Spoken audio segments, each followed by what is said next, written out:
গ্রাম বাংলার পিঠে। এই পর্যায়ে আমি একটা ডিম অ্যাড করেছি।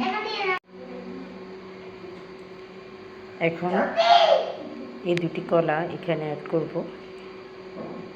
ছোট সাইজের, সেই জন্য দুটি কলা অ্যাড করতেছি। মিশিয়ে নেব।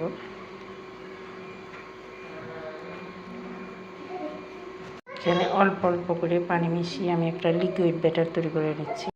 আমার লিকুইড ব্যাটারটা তৈরি।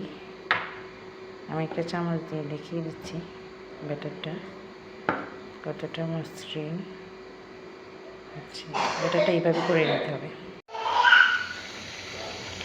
গ্রাম বাংলা পুরো পিঠে, অনেকগুলো পিঠে করেছি আমি। পিঠেগুলো এখন